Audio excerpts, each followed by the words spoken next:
Hello guys, आज मैं आपको क्लास 9 प्रेरणा व्याकरण बुक से चैप्टर नंबर 1 हिंदी भाषा और व्याकरण पढ़ाने वाली हूँ। सबसे पहले हम भाषा की डेफिनेशन देख लेते हैं। भाषा वह साधन है जिसके द्वारा मनुष्य अपने विचारों या भावों को बोलकर या लिखकर दूसरों तक पहुंचाता है तथा सुनकर या पढ़कर उन्हें समझ सकता है। ये वही डेफिनेशन है जो आपने क्लास 3 में पढ़ी हुई है, जिसमें ये है कि आप अपने भावों को बोलकर या लिखकर दूसरों तक पहुंचाते हैं। यानी कि अब जब आप अपने मम्मी पापा से बात करते हैं तो बोलकर बात करते हैं, मम्मी पापा ये बात है। तो और जब आप मौन व्रत धारण करे हुए होते हैं तो आप लिखकर बताते हैं अपनी बात, और आप सुनकर दूसरों की बात को समझ सकते हैं और जिसने लिखा उसकी बात को पढ़कर भी समझ सकते हैं। इसी चीज को भाषा कहते हैं। भाषा के 2 प्रकार होते हैं, ये भी आपने पढ़ा हुआ है, एक मौखिक और एक लिखित। मौखिक भाषा बोलकर प्रकट की जाती है, जैसे मैं यहाँ पर खड़ा हुआ हूँ तो आपकी ये एक भाषा है और इसे आप बोलकर प्रकट कर रहे हैं, तो उस भाषा को मौखिक भाषा कहा जाएगा। लिखित भाषा लिखकर प्रकट की जाती है। अब बुक्स में आप कुछ भाषा होती है वो आपको लिखकर दिखाई जाती है, तो उस भाषा को लिखित भाषा कहा जाता है। एक मातृभाषा भी होती है। भाषा का वह रूप जिसे बालक सबसे पहले अपने परिवार में रहकर सीखता है, मातृभाषा कहलाती है।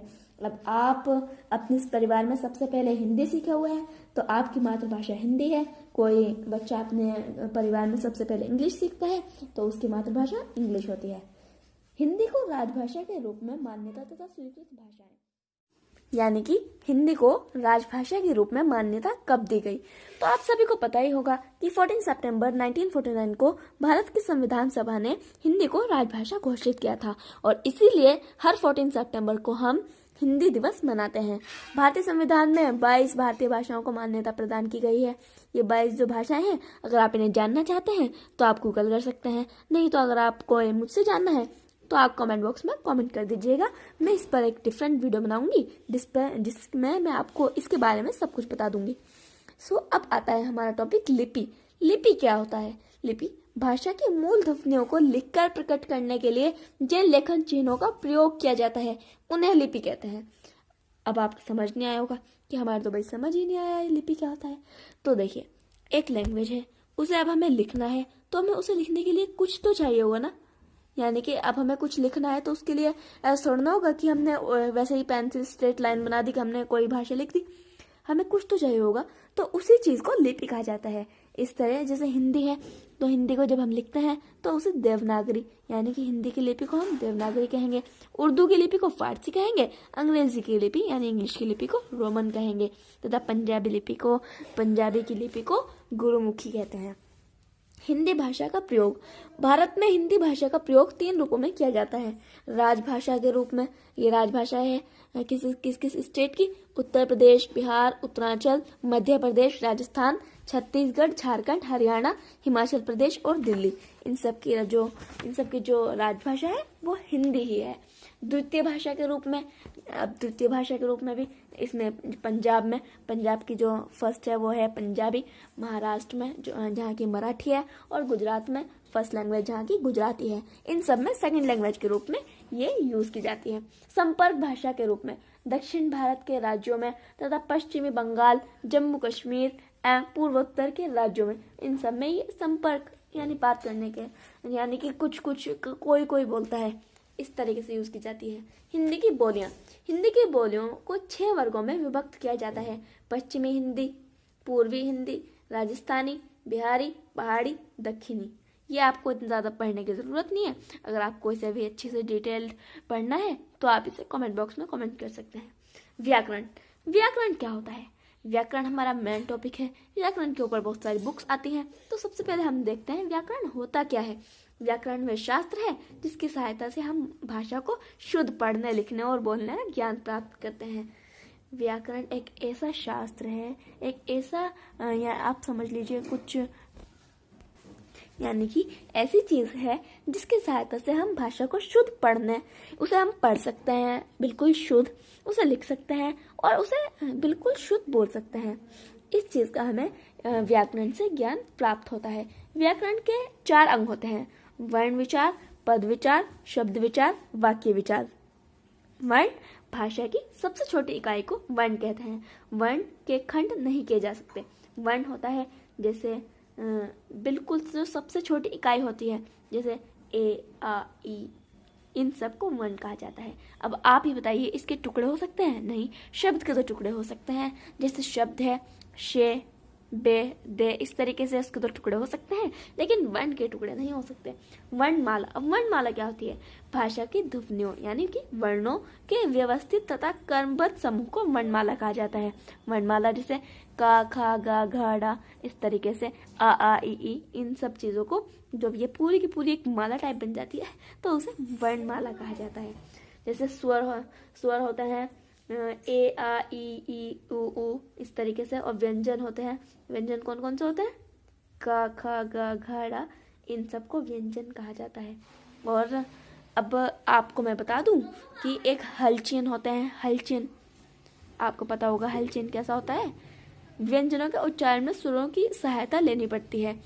प्रत्येक व्यंजन में आ की ध्वनि मिली होती है, जैसे का तो का प्लस आ, इस तरीके ध्वनि मिली होती है। जब किसी व्यंजन में आ की ध्वनि नहीं मिलती तो उसके नीचे हलचेन लगाया जाता है। अब मैं आपको इस चीज की फोटो दिखा दूंगी, आप देख लीजिएगा। जैसे ता में एक स्वर आ रहा है तो ता प्लस आ लिखा जाएगा वो, और अगर हम अलग लिख रहे हैं तो उसके नीचे हलचेन लगा देंगे, जिससे हमें कोई दिक्कत नहीं आएगी। स्वरों की मात्राएं, अब मात्राएं पढ़ना है। ए को छोड़कर प्रत्येक स्वर की मात्रा होती है। जो ए से अनार होता है ना, उसको छोड़कर सबकी मात्रा होती है। आम की, आ से आम की, ई से इमली की, सबकी मात्राएं होती हैं। ये तो आपको पता ही होगा। जब स्वरों और व्यंजनों के साथ प्रयोग किया जाता है तो उनकी मात्राओं का ही प्रयोग किया जाता है। ऐसा नहीं लिखा जाता है, जैसे हमें लिखना है मैंने, तो अब हम ऐसे नहीं करेंगे कि मैं लिखा फिर ऐसे एडी लिखा, हम ऐसे एनक लिखा, ऐसे नहीं करेंगे। हम क्या करेंगे, उसके ऊपर मात्रा लगा देंगे। इस तरीके से होता है। रा पर ऊ तथा ऊ की मात्रा, रा पर ऊ और ऊ की मात्राएं रा के नीचे नहीं बल्कि उसके सामने लगाई जाती हैं। अब जैसे रे होता है ना, रे, अब हम ऐसे तो नहीं लिख सकते रा प्लस रू, रा प्लस ऊ। अब हम हर शब्द में ऐसा तो नहीं लिखेंगे। और हम जैसे अगर हमें कू लिखना है तो हम के नीचे उसकी मात्रा लगा देंगे, लेकिन रा में ऐसा नहीं होता। रा में उसके आगे मात्रा लगाई जाती है। ये डिफरेंट है सबसे। विसर्ग, अब विसर्ग क्या होता है, ये मैं आपको अलग अलग चिन्ह के बारे में बता रही हूँ व्याकरण के। विसर्ग क्या होता है? विसर्ग का प्रयोग केवल संस्कृत के शब्दों में ही किया जाता है, जैसे अतः, प्रातः, अंततः, फलतः आदि। गृहीत ध्वनियां, ओ, इसका प्रयोग केवल अंग्रेजी के शब्दों में किया जाता है, जैसे आ और ओ के बीच की ध्वनियां जो है, जैसे ball, call, hall, doctor, doll आदि। अगर हम इंग्लिश के वर्ड को हिंदी में लिखेंगे और उनमें ओ की साउंड होगी तो हम उसके ऊपर ये चिन्ह लगाएंगे। जा और फा, इनका प्रयोग केवल अरबी फारसी के शब्दों में किया जाता है, जैसे कागज, सजा, जरा, शरीफ, कफन, नफरत आदि। जो फारसी अरबी के वर्ड होते हैं उनमें जे और फे का यूज होता है, नहीं तो जा और फा का यूज होता है। विशेष ड और ढ, ड और ढ ध्वनियां ड और ढ से भिन्न है। अब देखिए, एक तो डा और ढा होता है बिल्कुल सिंपल, और एक होते हैं जिनके नीचे एक डॉट होती है, और ये दोनों ही आपस में डिफरेंट हैं। ये दोनों कभी शब्द के प्रारंभ में नहीं आते। अब जो ये हैं, ये शब्द के प्रारंभ में नहीं आते। मानक वर्तनी, हिंदी में कुछ वर्गों के दो दो रूप चल रहे हैं। इनमें से मानक रूप का ही प्रयोग किया जाना चाहिए। वर्णों का पुराना रूप, वर्णों का जो पुराना रूप होता है वो ये होता है, और जो वर्णों का नया रूप होता है वो ये होता है। ये तो आपको पता ही है। संयुक्ताक्षरों के नामक रूप। अमानक रूप मिट्टी, मट्ठा, गुड्ढा, गुड्डा, गुद्दा, बुद्धू, विद्या, द्वार, चिन्ह, ये सब अमानक रूप हैं। मानक रूप यह है मिट्टी, मट्ठा, गुड्डा, यानी कि आप इन्हें भी कुछ नया और पुराना ये बात कह सकते हैं। अब हल चिन्हों का इन्होंने हमें यहाँ पे उपयोग दिखाया है, मैं आपको दिखा देती हूँ। शब्द निर्माण, हिंदी में नए शब्दों का निर्माण 4 प्रकार से किया जाता है। शब्द निर्माण 4 प्रकार से किया जाता है। उपसर्ग द्वारा, प्रत्यय द्वारा, संधि द्वारा और समास द्वारा। अब समास और संधि की मैं आपको डिफरेंट वीडियो बनाऊंगी, उसमें मैं आपको उसके बारे में सब कुछ बता दूंगी। अभी हम ये देखते हैं। उपसर्ग ऐसे शब्दांश जो किसी शब्द से पूर्व लगकर उसके अर्थ में परिवर्तन ला देते हैं, उपसर्ग कहलाते हैं। जैसे कु, कु, सु, अप, निर आदि। जैसे मैं आपको बता देती हूँ, कुपुत्र, पुत्र तो होता है लड़का, और उसके आगे अगर कु लगा दे तो बन जाता है कुपुत्र, यानी अच्छा लड़का। सुयश, सुयश, अपमान, अपमान, निर्बल, बल मतलब ताकत, और निर यानी कि नहीं। प्रत्यय, प्रत्यय क्या होता है? ये ऐसे शब्दांश होते हैं जो किसी शब्द के अंत में जुड़कर उसके अर्थ को बदल देते हैं, प्रत्यय कहलाते हैं। जैसे इन्होंने शुरू में जुड़कर उसका अर्थ ही बदल डाला, ऐसे लास्ट में जुड़ते हैं और उसका अर्थ ही बदल डालते हैं। जैसे पशुता, पशु तो हो गए जो पक्षी, और पशु जो यहाँ पर हमारे यहाँ पर पेट होते हैं, पशु ता, उसके अगर पशु के अगर ता लगा दें तो इसका पूरा मीनिंग ही बदल गया। मनुष्य यानी इंसान, उसके अगर तव लगा दें यानी अधते और वे लगा दें मनुष्यत्व, तो वो मनुष्यत्व बन गया। चमक, स्पार्कल, ईला, चमकीला, स्पार्कलिंग। नमक, नमकीन, नमकीन। नमक और नमकीन में कितना फर्क है, आप इसी चीज से इसको अंदाजा लगा सकते हैं। समाज, एक, सामाजिक। अब संधि, संधि क्या होता है? संधि मेल को कहा जाता है, मेल को यानी मेल या फिर जोड़ को कहा जाता है। संधि 3 तरह की होती है, स्वर संधि, व्यंजन संधि और विसर्ग संधि। स्वर संधि में 2 सुरों का मेल होता है, जैसे अ प्लस अ इक्वल टू आ, यानी ए से अनार प्लस ए से अनार इक्वल टू आ से आम। प्रम प्लस अर्थ, प्रमार्थ, यानी इसके लास्ट में भी ए था, मैंने आपको बताया था हर चिन्ह के आगे, हर चीज के आगे एक वो होता है आ, दोनों में वो था आ, तो आ प्लस आ को जोड़कर आ से आम बन गया। अर्थ यानी प्रम प्लस अर्थ इज इक्वल टू प्रमार्थ। व्यंजन संधि, अब व्यंजन संधि क्या होता है? जब किसी व्यंजन, मैंने आपको व्यंजन पहले बता दिया है, किसी व्यंजन ध्वनि के आगे कोई स्वर या ध्वनि आ जाने से व्यंजन में जो परिवर्तन होता है उसे व्यंजन संधि कहा जाता है। ये आप एग्जाम्पल से समझेंगे। जैसे जगत, जगत प्लस ईश, जगत ईश। जब आप इन दोनों का मेल करेंगे यानी इन दोनों की संधि करेंगे तो उसका आंसर जो आएगा वो आएगा जगदीश। यहाँ पर क्या था? ते था, ते से तरबूज, और यहाँ पर क्या आया?